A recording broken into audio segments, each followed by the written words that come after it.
In this interview, we'll be talking to one of my favorite folks in the fighting game community, someone who, if you have been a fan of anything in the FGC, you know this man's face, you know this man's iconic voice. UltraDavid was kind enough to spend some time with me at EVO, and I had a blast talking to this veteran of the space and someone who I hold in really high regard. It was great to be able to talk to him about the kind of current state of the fighting game community, thinking and moving forward into the future of what the FGC can be, and just how he's looking at the space as well from his perspective of having been in it for so long. It was really eye-opening and really fantastic to get his take and his voice, to be able to talk about all the things that he's seeing in the space and things that we got into. So super excited to get a chance to bring this to you. Here's UltraDavid. What's good, everybody? We are here at EVO 2022. I think I got the date right, but I don't know. I'm delirious. It's hot out here and I'm sweating. I can't see words. I can see colors and things at this point. I'm really excited to bring to you one of my favorite people in the FGC, UltraDavid, rocking with me here on Spawn on Me at EVO. David, it's so excited to get a chance to talk to you. How are you doing? How's your EVO? How's things going? I appreciate that. It's very nice. I'm happy to do it.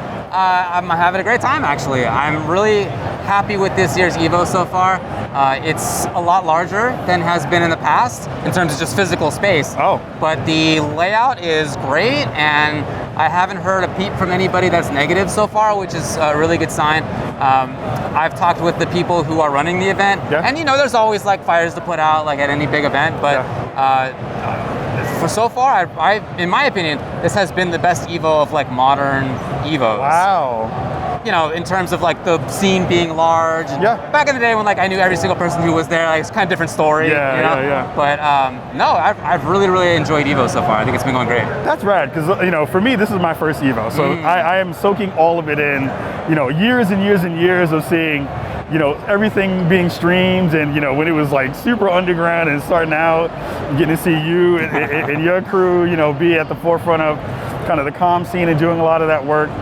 It's good to hear you and other folks who have been such, pillars of the community for so long talk about this really nice energy that's around the space now, right? It's a lot of young faces. Yeah. God, I mean, MK is my game, and seeing a 17-year-old take it is wild.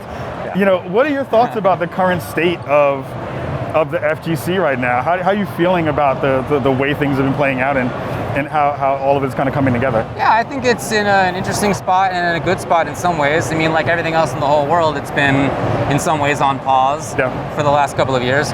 But that said, with the pandemic, we've had to change, I think, some ways that we've handled some situations. And I feel like there has been positivity that's come out of it, not exclusively for sure, but I think a lot of it's been positive. We've seen, even though people have been forced to stay at home for so long, we've still seen more players playing games. The online scenes are doing better, in part probably because of the pandemic.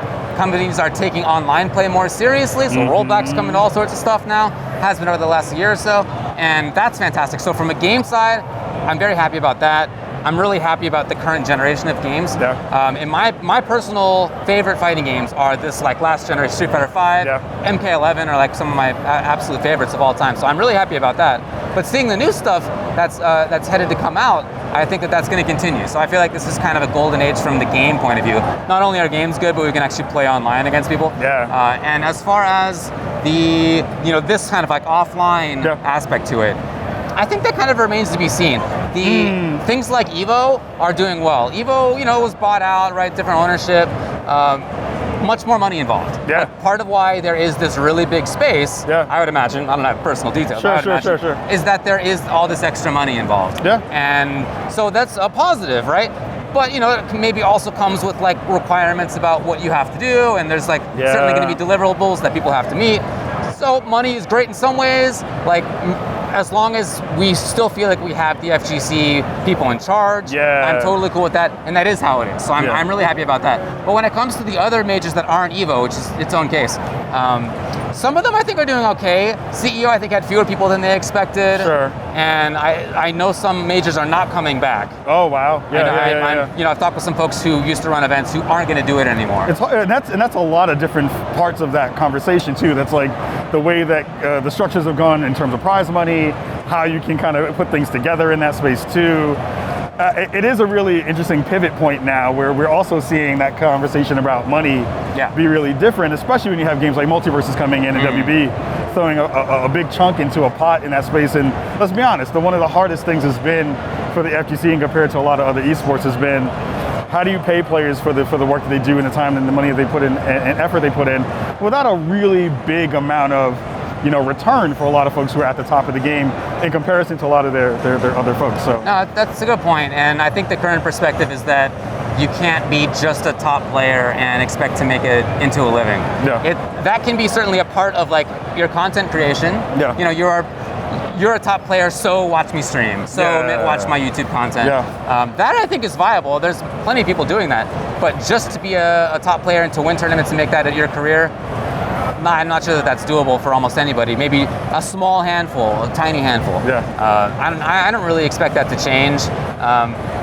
It would be nice, if more companies had more money, like in Multiverses. The $100,000 prize pot is incredible.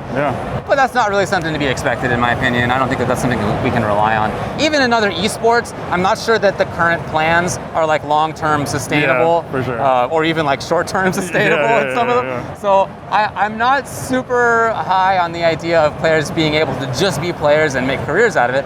It'd be great if they could. I mean, like, I would love that. But in terms of is that practical, it doesn't really seem to me like that's the case. I think it's more like that's part of how you can make a living, and the other part has to be like making content, or maybe you have some other job that is related to it. You're a tester or something like that. Something else. So that part of the conversation about, again, this may not necessarily be the full-time job that a lot of the content creators will be able to kind of really engage with. Are you seeing, and again, like, I know we are probably around the same age. I'm an old fart, but I know you're younger and you look better. You have hair. You're doing it better than I am. I don't know what happened. This is all stress and nonsense.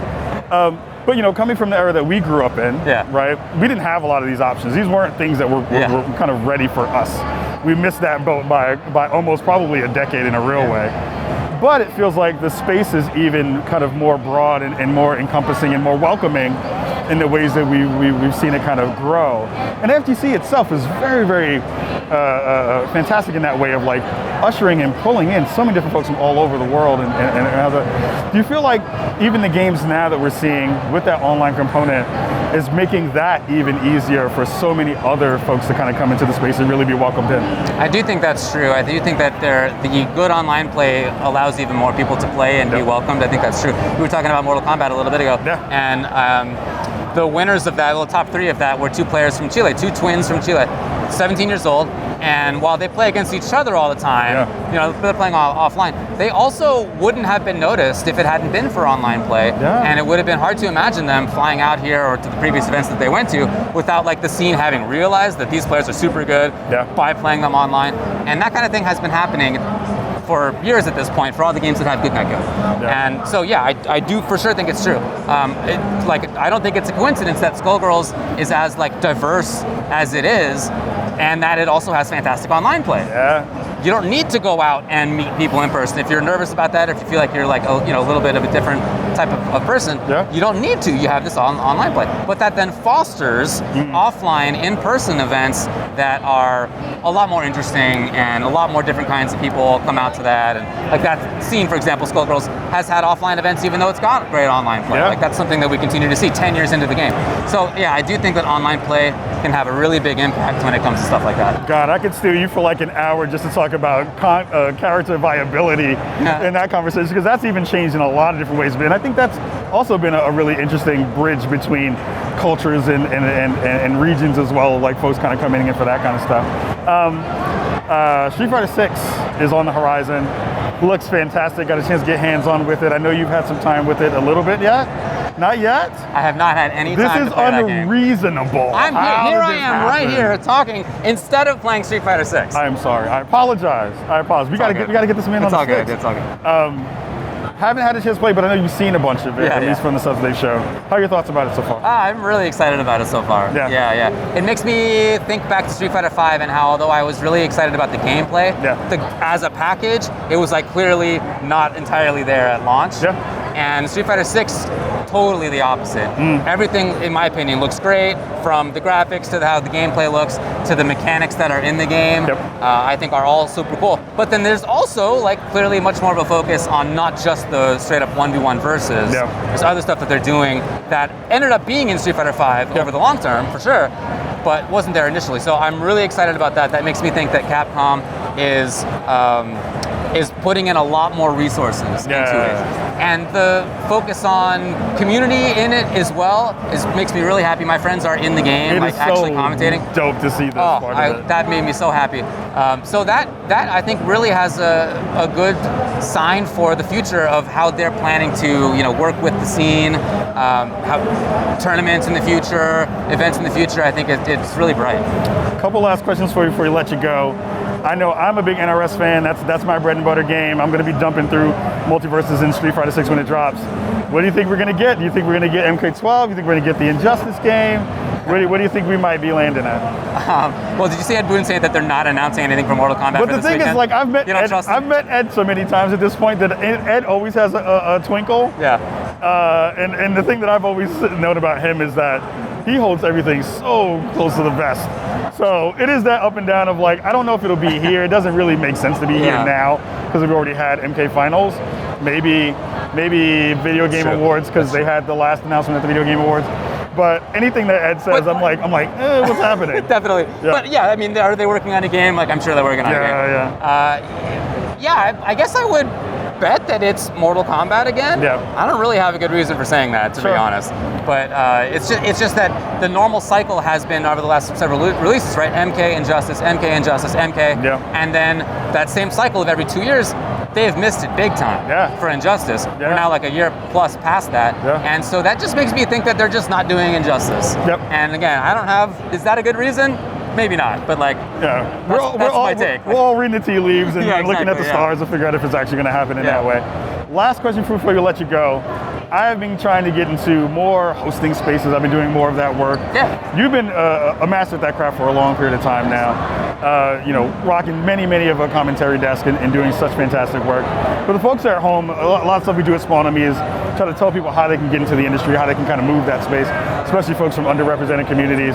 For folks who are hoping one day to get into a space where where they can be in a spot where you're doing the kind of work that you've been doing, what would you tell folks who are like trying to get into the commentary desk and trying to get to that space too? It's definitely competitive. There's a lot of people applied to do Evo commentary and did not get it. And the people who did are all great, but many of the people who didn't get it are also great. I really think that it's a tough competitive space as much as being like a top player, to be honest. And for some of us, there is a legacy aspect to that.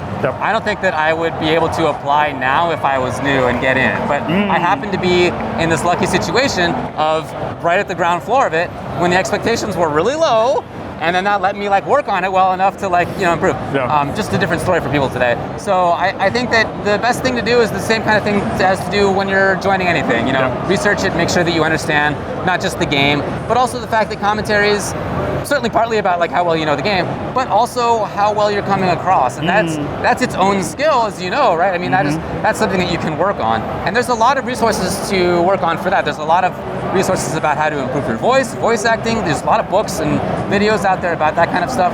There's a lot of books and videos out there about how to present yourself, how to do things like public speaking, how to bring your points across in like a clear and concise but funny way. So I think there's a lot of research that can be done. But I think at the end of the day, what people want is unique voices. And they don't want people who sound like or act like other people. Right? So each of us is unique, and we all bring a different, idea about how to commentate. And that's what I want to see more of from other people. I think all the good commentators I can think of are people who have very much their own things. Not necessarily like their catchphrases, although certainly some do, but what do they like to focus on? Some people like the analysis or the emotion of it or the hype and the humor of it. And there's all these different ways that you can take, and each of us has a different combination of that. So I would say that, do your research and stuff, but also make sure that you're staying true to yourself. What do you like about the game? What do you like about commentary? What kind of jokes do you like? They may not be what everybody likes, because that's just true for everybody. All of us commentators get flack. Every host gets flack. And that doesn't mean that you're doing a bad job. It means that you are catering to some people, but not to other people. And the people you're catering to are really happy about that, and you know, who cares about the rest, right? Yeah, for sure. So I think that, again, staying true to yourself while also doing this other research is a huge way to move forward. Yeah. Amazing stuff, UltraDavid, as usual. Again, thank you very much for hanging out with me. Yeah. Your voice and so many of your memories and my memories tied to this industry and to this space have come through your voice and through your commentary. So thank you very much for hanging with me for the time at Evo, man. Thank you, man. Evo 2022. We only bring you the dope stuff here at Spawn on Me. We'll see you very, very soon. Much love and peace.